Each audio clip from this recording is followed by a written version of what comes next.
Welcome to this segment. Today we're going to talk about recovery and what it means. And for that, we have somebody that we're really proud to introduce to you. Ms. Clara Vasquez. Ms. Vasquez is the director for our substance abuse treatment program for adolescents. And she has a long history in recovery and as well as helping others engage in recovery. Since she has been a treatment provider for a long time, and she has done it in different settings. She has done methadone treatment, residential treatment for adults, and recently, and for a few years now, residential treatment for adolescent girls. So she has a wealth of experience on the treatment side as well as on her own personal life and her life of recovery. So, Clara, thank you so much for being here today. No, thank you, Liz. So I'm glad that you're here, and I wanted to start by asking you about your own personal history of recovery, if you don't mind letting us know. Okay. Yes, I'm blessed now. I've around 29 years in my recovery process. I started in a residential treatment myself 29 years ago, and my first year, I think it was the most important one. I was involved with the 12 steps support groups, and myself I was doing volunteer work for a year in the treatment. If you don't mind me saying that Clara and I met that long ago, 29 years ago, and I remember her volunteering our substance abuse treatment program, and I was beginning in the field, so then we go a long way. So yes. I didn't mean to interrupt you. I just wanted to share that. Yes, Luis is one. I consider Luis one of my mentors. Okay, I started working then after the first year in the volunteer work. I started working in a residential treatment as a youth care worker.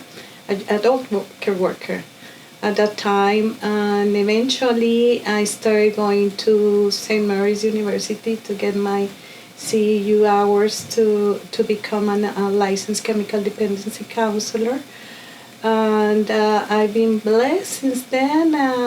Luis helped me to get my license at that time. How long has it been since you're licensed? I got my license in 1996. 1996. But I started the process in 91. 91, yes. So it's been quite a while. Yes. Yes, and I think it's one of my, being around the programs and seeing people trying to get better, it has also helped a lot in me maintaining my recovery. Okay, well, we appreciate you sharing that story with us. Now, I'm going to read to you the definition that the Substance Abuse and Mental Health Services Administration has about recovery, and I think that is a good starting point. So then I'm going to read it. It says that recovery is a process of change through which individuals improve their health and wellness, live a self-directed life, and strive to reach their full potential. So I'm going to ask you, many people who are thinking about stop using substances, they may be thinking that recovery is just not using drugs and alcohol, and other people also who are not don't have those problems, they may think of recovery as just abstinence. Can you tell us a little bit more based on what we just read? Yes, recovery is much more than just abstinence from alcohol and drugs or manage your mental health symptoms. Okay, recovery is a lifelong positive changes. Okay, that you need to do in many aspects of your life, according to your values, and trying to get better and better and better, like every day. Like I'm still trying to get better. Lately, we've been working with learning the ACT program, And so you're learning mindfulness, and that has enhanced. Yes, now I'm in another stage of my recovery myself, and I'm using a lot of the mindfulness and the act therapy myself. So I'm trying to integrate it with my clients myself. So you describe as a lifelong process. So then I'm kind of thinking about your own road to recovery as you were describing it to me, as a constant struggle to improve your life in many areas. Oh, yes. And then, so one of them has been helping others recover, but also you thought of me, in a way you were thinking about your own areas in your life that you want to improve. And lately, you have enhanced it through the use of mindfulness. Yes. Like, usually, like the recovery is usually always tries to get better, okay? And they get involved in helping others to get in the recovery process through the civic life or through volunteer work, or they by themselves developing new skills. Okay, just always trying to improve themselves. So I'm imagining that somebody, for people who are watching this segment, that they may discover, once that they stop using substances, many things about themselves that they know about, many areas where they can grow, different things that they're interested in, and I wonder that they can look at a lot of life areas and then make improvements. Yes, they do. They are going to, like the recovery path might not be the same for everybody, but the healing process, the self-discovery, the growth is going to be more or less the same. More or less the same across. Yes, and usually you're going to start like when you, in early recovery, you even see the light different.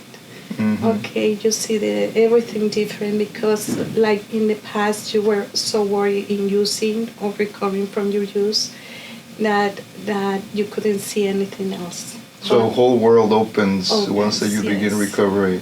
So there's about continuing improving your life. Yes. And you mentioned something that I think is really important for our viewers to pay attention to. You said there are many roads to recovery. And I know that SAMHSA also, and it very correctly addresses that. So for people that are watching this and they're thinking maybe it's only through AA or NA or CA or any 12-step groups, that is the only way. That is not the case. No, I think recovery is like a salad.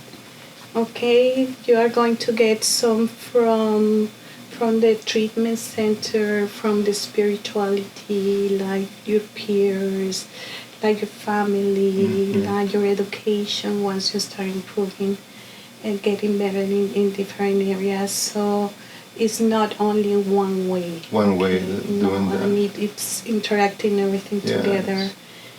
But for many people, 12 steps, it is really, really important, and we actually highly recommend it. I know that it helped you. Yes, and myself, yes. In early recovery, I was really involved in the 12-step program. Yeah, and just because, but there's other people who may say, this is not for me, there are other roads to healing. Yes, yes, they do. That's why it's different,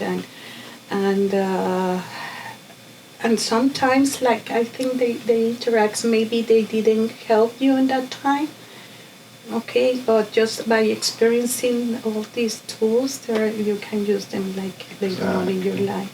So people shouldn't say no to something, because then eventually that tool may be useful for them in a different time of their life. Yes, I have heard a lot of times that they say, this doesn't work, or this, or like, especially parents, like this didn't work for my daughter or whatever, but I do believe that every experienced attempt to get into recovery, it helps.